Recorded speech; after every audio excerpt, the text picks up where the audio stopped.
Bienvenue à notre session de gestion des risques. Qu'est-ce qu'un risque? Un risque est un facteur externe à notre projet qui peut avoir un impact sur l'exécution du projet. Cela veut dire que le risque peut changer complètement notre planification.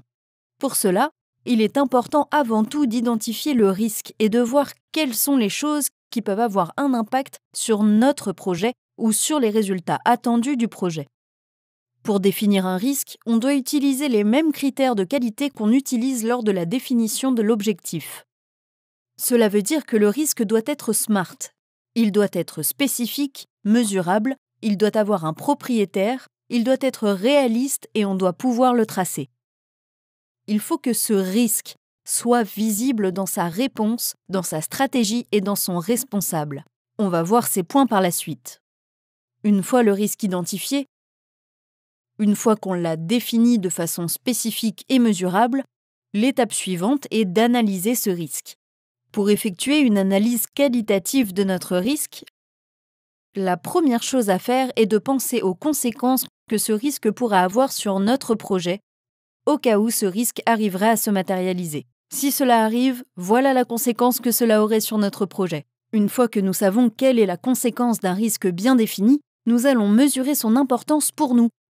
Si c'est une priorité pour nous de le gérer, et pour ce faire, deux variables vont nous aider. La probabilité et la survenue. La probabilité, c'est qu'il puisse arriver. À quel point est-il probable que le risque qu'on a déjà défini se matérialise? L'impact veut dire quelle gravité aura ce risque sur mon projet s'il se matérialise? On va analyser ces deux variables dans une matrice qui nous donnera le niveau de priorité du risque. C'est notre matrice d'analyse de la priorité, du niveau de priorité de notre risque. D'un côté, on a l'impact. Quel est le degré de gravité pour mon projet si le risque se matérialise? D'un autre côté, on a la probabilité. Quel est le degré de probabilité pour que ce risque se matérialise? On va donner des valeurs de 1 à 3, 1 étant le moins fort, 2 le moyen et 3 le plus élevé. On fera la même chose pour la probabilité et pour l'impact, puis on va multiplier les deux valeurs. Si on trouve que c'est très probable qu'un risque se matérialise, alors on donne 3 en probabilité. Et en plus, s'il se matérialise et qu'il a un impact élevé sur le projet, on donne aussi 3. Alors le niveau de priorité maximum est de 9. Cela veut dire 3 pour l'impact et 3 pour la probabilité, donc le niveau d'impact est de 9. Dans le cas où l'on obtient un niveau de probabilité de 9 ou de 6, on doit obligatoirement gérer ce risque parce que les possibilités qu'il arrive sont très élevées et s'il arrive, ce sera grave. Si par contre on trouve que le niveau de priorité est de 3 ou 4, il faudra faire le suivi de ce risque. Pourquoi faut-il en faire le suivi? Parce qu'il se peut que la probabilité ou l'impact change. Il faut contrôler si ce risque reste de 3 ou 4 ou s'il augmente à 6 ou 9. Dans ce cas, il faudra lui chercher une solution. Que se passe-t-il avec les risques identifiés dans les niveaux inférieurs, soit de moindre probabilité et de moindre impact, de niveau 1 et 2? On va accepter ces risques. S'ils arrivent, rien ne peut se passer. Il ne faut pas dépenser de l'argent ou le temps de notre projet pour gérer ces risques. On va se concentrer alors sur les autres risques, gérer ceux qui ont un niveau de priorité de 6 ou de 9.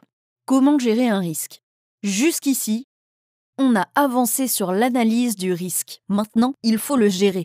On va commencer par la stratégie de gestion des risques la plus simple, celle qu'on a vue pour les risques de faible priorité. Il faut les accepter.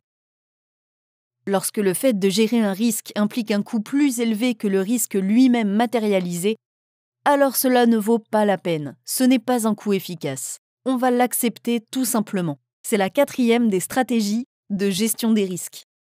Le contraire, c'est de l'éviter. Éviter le risque signifie effectuer les changements nécessaires dans la planification pour que le risque disparaisse. C'est une gestion difficile qui implique des changements structuraux dans le projet et que l'on appliquera seulement dans le cas où la probabilité et l'impact sont élevés, car cela implique de repenser la structure du projet. C'est la stratégie d'évitement. On a 2 stratégies intermédiaires, l'une d'habitude plus coûteuse que l'autre, et c'est en fonction de cela aussi que nous allons décider laquelle des deux choisir pour répondre à notre risque. La stratégie du transfert implique que nous introduisions un troisième acteur, une personne qui va accepter la responsabilité au cas où le risque se matérialiserait. Ce qu'il faut faire d'habitude, c'est payer cet acteur pour qu'il accepte cette responsabilité au cas où le risque se matérialiserait. L'exemple le plus clair de cette stratégie de transfert est l'assurance. On paye pour que, en cas de matérialisation du risque, la compagnie d'assurance en assume le coût. Quelle est la stratégie la plus utilisée dans tous les projets de développement? C'est la stratégie de la mitigation. Et que signifie mitiger? Cela signifie que soit on fait que le niveau d'impact diminue, et si le risque se matérialise, il ne sera plus aussi grave grâce à notre réponse de mitigation, soit on fait en sorte que la probabilité pour qu'il arrive diminue. Notre réponse va faire qu'il y aura moins de probabilité pour que le risque se matérialise. Voilà ce qu'on appelle mitiger. Une fois qu'on a décidé de la stratégie la plus efficace à suivre pour le risque identifié, la seule chose à faire est de voir quelle réponse donner à ce risque. S'il arrive, que ferons-nous? Il faudra toujours assigner un responsable à cette réponse. Et avec cela, nous aurons complété notre matrice des risques.